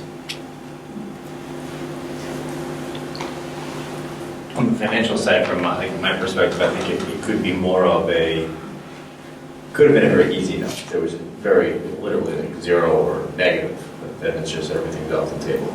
To me, that was a sort of gate one, to see that we're at $120,000. I don't know what that percentage is of total budget, small number, but it's there. So now we have to start diving deeper into the educational benefits and what those impacts would be. Because that to me, the financial was the gate, cleared the gate in my mind. I mean, if it came back and it was $2 million and it was a windfall for everybody, then it's a no-brainer. I don't think anybody expected that. Or if it was going to be, not beneficial, right? Yeah. So we've proven that. So there's Yes. So that's my feeling, is the gate has been cleared. Yep. Now we have to really start building the story around what the true pupil-based benefits are going to be, the staff benefits are going to be, the administration's benefit. I have to tell you that financially, hearing that, I don't think financial has to be the only factor here. I think it's one factor, and I think it's in the positive in the fact that there is a savings. But I think if you look around this table, we can all tell you how draining it is to have 3 districts and how terribly difficult it is to hire. I mean, we have 7 new openings that we start school next week. And we have people that have left because various reasons, having to have 2 paychecks, having to work between 2, 1 year's a 0.6, the next year's a 0.5 rather than 1. And if you guys are content with that, then I guess you're content with it, and that's just the way we roll, because we're going to go by what we want. But I can tell you that that's not educationally beneficial for our students. That is telling in and of itself. To watch my administration that has done grants for almost a decade or over a decade each, and to watch them struggling because instead of doing 1 step for 1 grant, they're doing 4 to 6 steps for 1 grant, and they've got to do that times 3. Karen has 3 grants that she ends up having to do 27 different ways. That's not okay. Those are just my things about efficiencies. And I'm not even speaking about my role, but I'm talking about my other administrative team. What John and Ace have been doing for the last 2 weeks, and Paul's had to help in regards to hiring and getting people in here. And then you explain that we have 2 paychecks. I got people who come in, they're ready to take it, and I explain that you have 2 paychecks, or, you know, you have this percentage of this salary and this percent. They walk out. They've walked out. We're all set. Smile on my face, call the next day and say, we're all set. Am I right or am I wrong? You know, that's what we're dealing with right now. So that's not okay for our students. And that's just going to continue to happen. I think that having the financial presentations that we've had have been very important, because to move forward and to speak with the 2 towns and the community, having not done that would really, you know, destroy any credibility with any requests or presentations we would make. So all of this has been really important and really valuable, and, you know, I feel a little smarter about it. You know, so this, and I'm still absorbing. But I think it was absolutely essential to do it, because we have to have credibility, whatever it is we decide to do, and to ignore the financial aspect and not do a thorough job of doing the work and getting the data and having it explained would have demonstrated we weren't really very serious about what we were doing. So this is a really important component, and I'm grateful for it. But like I'm hearing around the table, we can't hang our hat on this. This is not going to win the day in the conversation with either community. It isn't going to hurt it, but it isn't going to win the day either.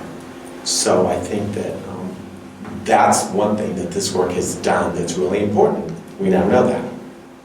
It's not going to damage us, but it's not going to be a bonus that's going to help us persuade people.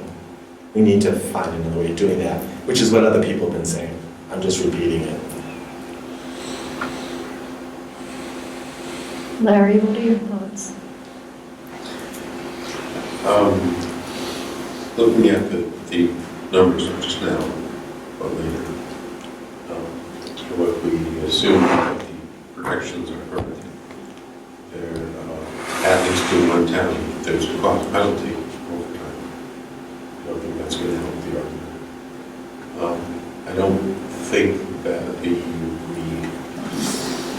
above door staff is going to, while we know how much it impacts, the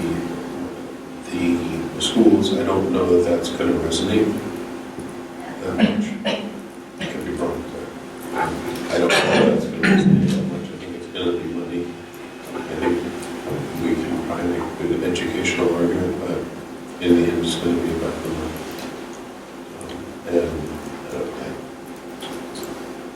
Yes, I think so. I think we're looking at a bit of a challenge in trying to push this forward. That's not to say we shouldn't. I think it's really difficult for us to operate the way we are as we get into more super time.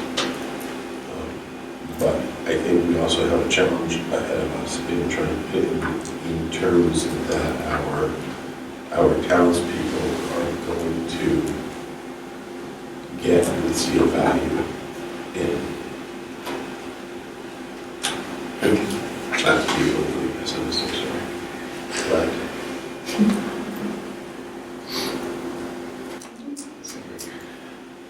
Angela, what are your thoughts? Well, I have a couple things, but I guess what I want to comment on now is, if there were to be a next step, to me, since we've looked at the financial issue, I think the next step might be to really, this school committee needs to be convinced that regionalization is the right thing to do. So we need to kind of, I guess we need to know, as a school districts, how it's going to hurt us to not be regionalized. I mean, I guess I'm trying to think of, I don't know how to put it in that, thanks for the feedback book. Half the room has read it, and there's that one section in there where the woman tries to sell like a health insurance or something, and it was so long ago that I read it, but it made me think of regionalization, because one worker tried to sell it and was just like, oh, here's what we need to do, and it didn't pass. But then the next woman came in and said, here's all the things that are wrong with it. This, and this. Here's all the things that are great about it. This, and this. And by pointing out what was negative first and acknowledging that, and then pointing out the positives, it was able to have the group see this is really a value, and these positives have much more weight than the negatives. And I'm not really sure that I'm there yet. I feel like with these projections, I'm thinking, how would you make it more equitable? Would you redo your regional agreement and make it a 50-50 split, and then it's more of an equal gain? Would, over time, Berlin be able to spend not 100% over their, what'd you say? Required, and bring that down a little, where the other town, and meet somewhere more in the middle, 35 for Boylston, 39 for the region, 100 for Berlin, meeting. Would that help make it seem more an equitable financial win for both communities? I guess I have to say that right now I don't really know what to do, because I think I need to hear more about.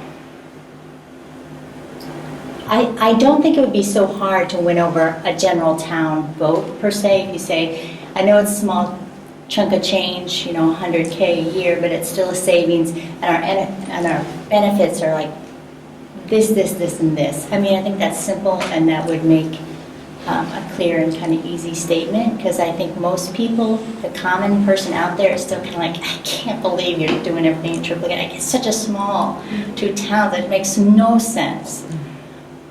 Okay. But I feel like we need to convince the committee first before we can sell it to her. I think we need a clearly, it sounds corny, but a bulleted list of the other benefits, the other value add benefits. As simple as the concept as it could be, as we do form 3 times, and just start building that list so we can start looking at that and pack it off and say, what Yeah. do you think? They've done a good, Over. yeah, it's like 5 pages I of think we need stuff. that. We should revisit We that. need to spend time with that and What- really, that's going to be the next step driver. That's the next piece to me, from my perspective. What I'm wondering and thinking at this point is, looking at all the numbers, there's no clear-cut answer that says, oh, clearly this is the right thing to do, right, in either direction. What I'm wondering, and I think Nadine, you had mentioned this the last time we were talking about what are some next steps. I'm wondering if this is a good juncture to, assemble this list and any additions we want to make to that. What are the reasons the school committee is even interested in this discussion and this topic? but invite the finance committee to begin a process with us. And we go into that process saying, A, we're not financial experts, and hopefully they are, or have more expertise than we do. But secondly, we're going into it saying, we want to work together in our communities to figure this out. Does this make sense for our community or not? And it's not just financial, it's obviously got all these other aspects. And that's our job, is to be the advocates of all those other aspects, but maybe seek the expertise and the support from finance. And truthfully, when finance goes through this stuff and they look at it, it may be crystal clear to them. And I'm kind of hoping it isn't, in a sense. I mean, I'm hoping there's some discussion and some options around how do you equalize the impact and how do you look at alternative assessments to make the community somewhat more whole. But I don't know, does that make sense to? To me, it does. Well, thank you, Cliff. I agree. Other thoughts, or, and does that make sense to you, Judy? I think it goes along with my general approach in that, and you said it very beautifully, I'm not going to try to do better than you, but we're not the financial experts, but we've heard financial presentations which indicate to us that it's not a hurdle to prevent us from moving forward.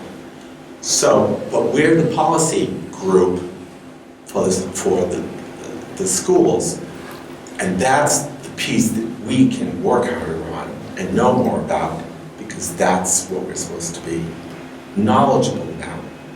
And I think involving the people who are the financial experts in the communities in the financial piece makes a whole lot of sense.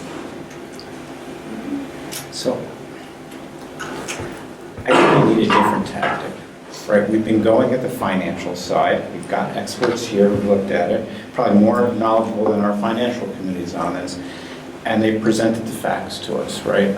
It's not, we're not going to win it by looking at it a bunch of different financial ways, I think. I think we need, if we want to continue with this, right, and I'll tell you, I'm reluctant. I think we've got to settle this on, it's a wrong word, we've got to be able to demonstrate a benefit case for this on something other than the finances, on the things that Nadine was talking about, and are there educational benefits? Those are the things that are going to push this forward, and I don't think the financial committees are going to bring that to the table, right? I think we need a different way of looking at this. So that would be, sorry to disagree, but I think that's the tack we need. And you're not really disagreeing. We're really, what we're doing is talking around approaches. My approach is that, and particularly with our towns and with financial committees, that if we go in as proponents and say, this is where we want to go, now tell us how to figure it out, it's a different conversation than, hey, this is all the work we've been doing around this, and we're not clear on what's the best thing for our town. And we want you to work with us and figure this out with us, so that it's not about, you know, your part is only the financial part. Yes, we have to bring to that conversation, here are all the reasons why we're so interested in this, but not in the sense that we're pushing it, we're selling this to you. Because I think we need shared decision-making around this. I don't think anybody around this table is 100%, yes, I'm ready to do this tomorrow. Except maybe the staff are, I don't know. Well, your point also talks about bringing the stakeholders in, because you need to do that. And if all the stakeholders, you know, can't get committed to it, then we'll know that. I mean, we're supposed to be the leadership, but we need to involve the stakeholders. And the stakeholders are the people who manage the finances of the communities, the parents, other people. I mean, I think that conversation needs to be held. But I still struggle with, we haven't answered why we're doing this. I think that We've answered it over and over again. Why? What's the I feel benefit case that of we doing have. it? The financials aren't it. I think we keep trying to find it, but we haven't I think I found would a burning disagree with you, platform Tom. that says, okay. I think I would disagree with Then you. I haven't seen the burning platform of why we should do this. Partly because it's hard to articulate. I mean, I'm relatively new to the committee, not as new as some people, but I'm relatively new to the committee. And I'm going to go out on a limb here a bit. I know that there's a history of instability in the school system. I've lived in town long enough to know that the school system was extremely unstable for many years. And it doesn't mean people weren't working hard and doing a good job, but there was changes in superintendent, changes in leadership of the school, changes. I gotta tell you, change is good, but not the level of change that's going on in this school system. Absolutely not. And we've had stability because a previous school committee in its wisdom hired Nadine, who made a commitment to the school district and has stuck with us, or been stuck with us, A little both. yeah. for, how many years now? in my 5th year. In your 5th year. Don't underestimate the power of the stability at the top to bring stability everywhere else. I'm not sure, as a superintendent, other than an aspiring superintendent, would stick with this job. I have to say that, because it's not a job everyone says, oh gosh, I want to go run that school system, which has 2 elementary schools, a regional district, 2 towns to deal with, a budget at the regional level. I mean, those are not conditions that people want to work under. And that goes for other people in the district as well. So I think that we're looking at this feeling pretty complacent about the school system because scores are improving, instruction is improving, there's stability, but you pull the leadership out, whether it's the dean, or the high school principal, or whoever, and that piece gets destabilized. That's what I'm worried about. I don't want us to go back to what was going on before. And I think the regionalization is the way to address that issue. It is the only way to address that issue. And to manage the resources wisely, because you can, and you don't have to deal with 2 different towns, 3 different sets of contracts, et cetera, et cetera. It's potentially a destabilizing force on this system. And I want to see that end. And I think the way to achieve that is through regionalization, and I'm done. I feel like Clap applauding. I don't know how else to say it. But that's what Well I said. articulate. Those are the things I think that we have to come to the table with why we're doing it. Yeah. And I think sometimes we're looking for such hard facts because we've been talking about numbers which are projections, but they're hard. I think we're selling a vision. It doesn't always have a hard thing that's easy to articulate. It is about, I couldn't agree more with your thinking and how why it needs to happen. I agree, I'm not 100%, I'm trying to figure it out too, but at the end of the day, I think when I first joined, the committee, my comments were I want this district to be a place where teachers are beating down the door to come work here because they want to be part of this. Right now, I feel we're a stepstone all the time. This is the job someone takes to get the job they want. I want people to say, I'm leaving this job because I want to go work at Boylston because of the things they're doing. And I think that's the only way we're going to impact education is by bringing in better teachers over and over and over again. We have great teachers now, but we need teachers to want to be here to make a difference for our kids.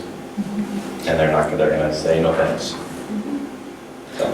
Well, I think too, Cliff touched on the part that we're kind of complacent right now, and I think that's true because we've been blessed with stability and strong leadership in the admin team.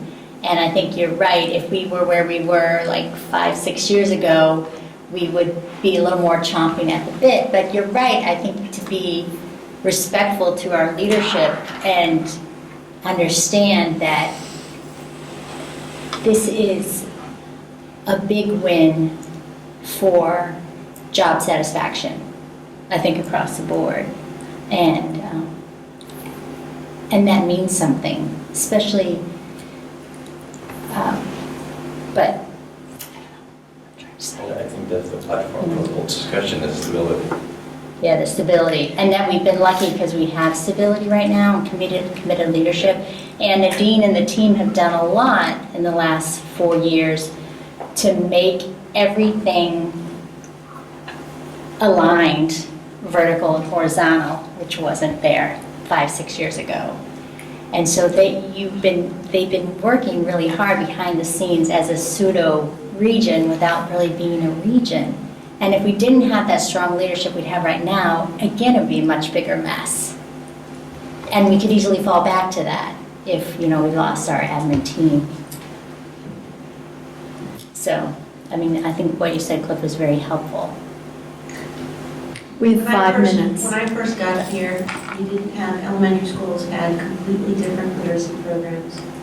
Your middle school kids were coming in with completely different training, background, curriculum, expectations. Your math was quasi-aligned, not really. Your science and social studies we're still working on because we just got the next generation science, but their science, just so you know, there's gaps. So to give you a little example, science, they'll say grades 3 to 5 are these topics, which means you might teach it in 3rd grade, you might teach it in 4th grade, you might teach it in 5th grade. If we didn't want to have everything in alignment, just like what's now, 3rd grade is that being taught in 3rd grade over here, but it's being taught in 5th grade over here, or maybe not. And they have 6 topics, and maybe they're only hitting 3 of those topics. And so there's so much inconsistency. I mean, it's still a lot of work. But what we've done in 4 years, we've been trying to fill that infrastructure and build the infrastructure. So if something like this regionalization does happen, our plates are already quasi-aligned to allow that to happen. The biggest piece, which maybe we've done a disservice because you're no longer seeing that divvy up. Maybe it should have stayed that way and you would have seen even more of a reason. But we've been trying, of course, I'm being fresh, but we've been trying to make that all in alignment because when I first got here, listening to the Tohoto staff, that was the #1 concern. We don't know how to instruct. Where do we begin? Because they're coming in different, or I hear comments, well, you can always tell the Berlin kids from the Boylston kids based on the curriculum and what they know and where their set is. That conversation is going away. That needs to continue to go away. They're all our students, they're all equally responsible, and they all should be having the same set when they come forward. Those types of things weren't here. And so those are things that I guess we might have eliminated in that list. Those are huge pieces that we've eliminated because we have done that structure, not the region. We have done that structure. We have shared that vision together. But you're right, that wasn't the case. And if you go back to newspaper articles, 2006, 2007, 2008, 2009, read them. Anything about Berlin, Boylston, and the curriculum, read them. Because I've been reading them. And it's all about the instability. You had 3 principals in your school systems. You had two principal openings. You had superintendents that were coming in and out. You didn't have it. You had to eliminate, so you eliminated a curriculum director. All these different things that happen of your infrastructures that weren't here. Mm-hmm. So we've been trying to work with what we have, but it's very difficult. And the only reason why it's been successful is the talent of what you see at this table. And it's the entire administrative team working as a team making it happen. So question about approach to the group. We kind of had 2 different but very closely related approaches and around, trying to pull the finance committees together. And Cliff, you were so persuasive that I'm starting to rethink the idea of going into something like that as an, oh, we're totally open, we don't know what the right answer is, we want your help in figuring this out, there's a risk associated with that approach. The risk is that the finance wonks look at stuff and say, nope, doesn't work. And that's all. That's the end of the discussion. So I'm wondering if your suggestion, Tom, was maybe the better one, which is to say, we need to be on the same page, hopefully, and present. This is where we're at. This is what we want. This is why we want it. We want you to help us figure out the financial part of that. Here's what we've learned. As opposed to, we're leaving this decision up to whatever this group consensus is, that we're actually going in as advocates for the decision. How do people feel about that? Reactions? Larry? Your body language is just so evident. You know,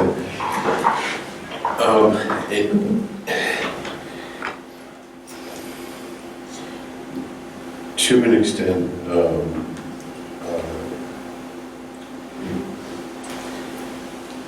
trying to mine, have someone else mine the financial opportunity based on what we've already got. I don't think anyone's going to magically come up with anything.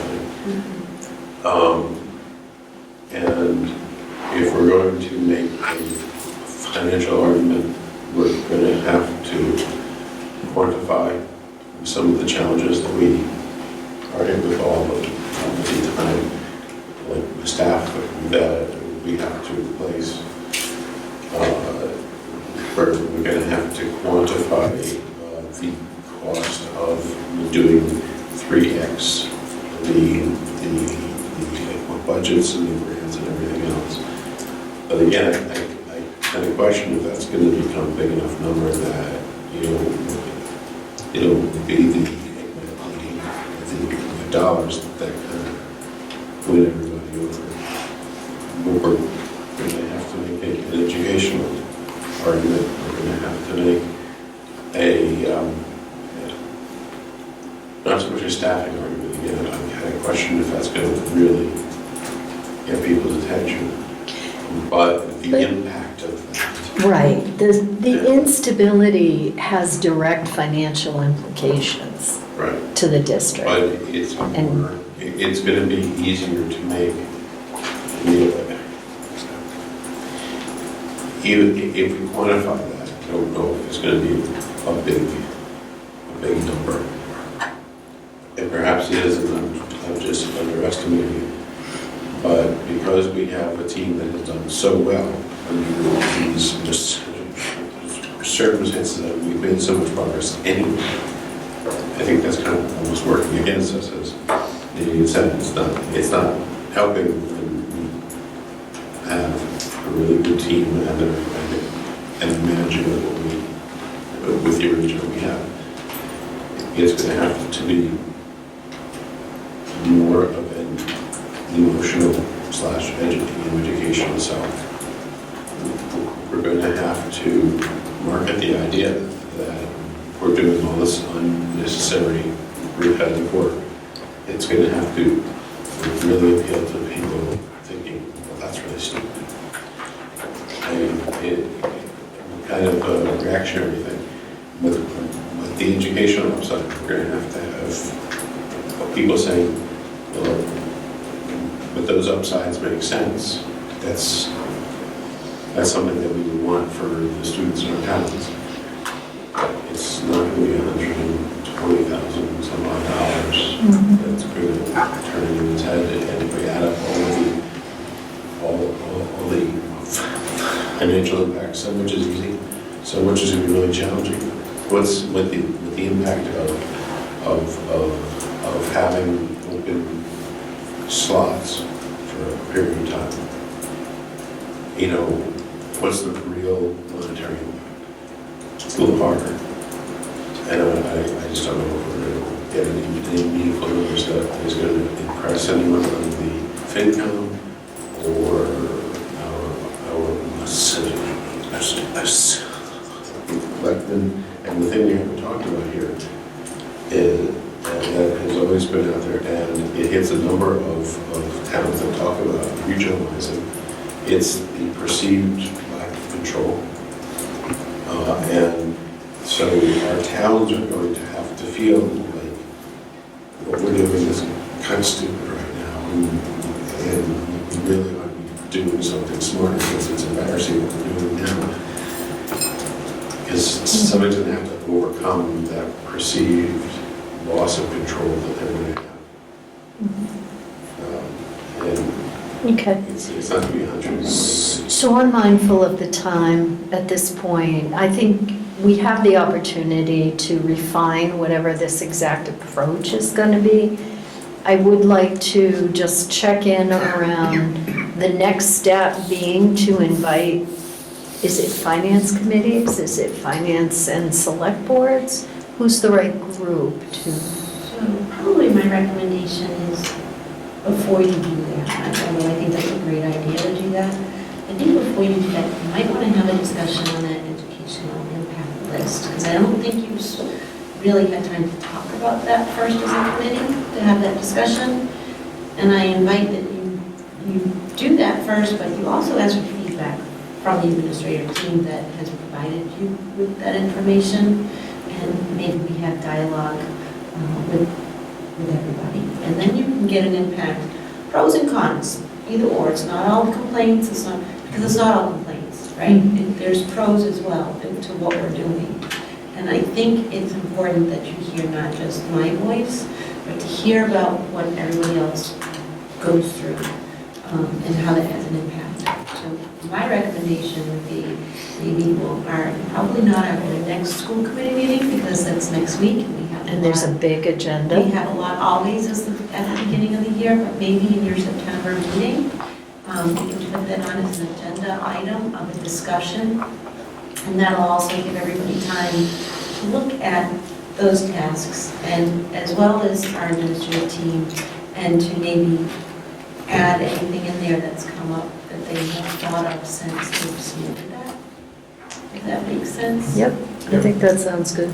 And then I think from there, then maybe you would talk about, but if you think about who you want to have, I agree. I think you'd want to invite your FinCom, you want to invite your select board, but I think you also want to invite some of the parents that are, that could have that impact as well. And, maybe there's some particular parents that, maybe from our PTOs that are involved with the PTO, or involved with our school council. School council is really a good group of parents to ask to come, because they are the ones that do provide recommendations to the superintendent when there's something in the buildings that have an impact. So. Okay.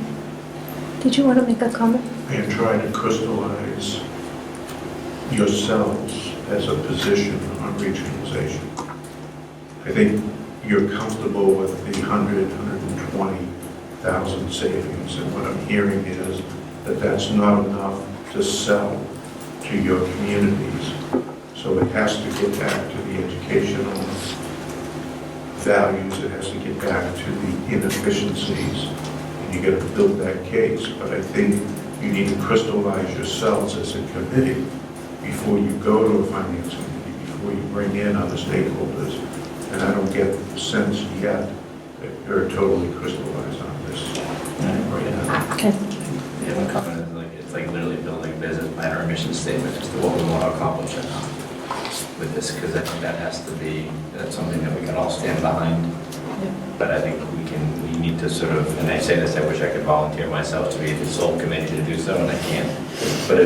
But to write that up, but then work with the administration, maybe some of the teachers, the staffs, when we talk to union reps and say this is something we're talking about, but to get their stories, because their stories are going to they'll lend great credibility to the mission that we're looking to accomplish, or it won't. And I think once we sort of get a mission built and understanding that we collectively all support, we can get a couple stories from individuals who have impacted that's when we bring it to FinCom and to select boards. I think prior to that, we're We haven't done enough homework here with reference, so we've done a lot, we just haven't done enough. Great. Okay. I think we're motion, could I have a motion to adjourn? I second it. All in favor? Aye. Aye. There are some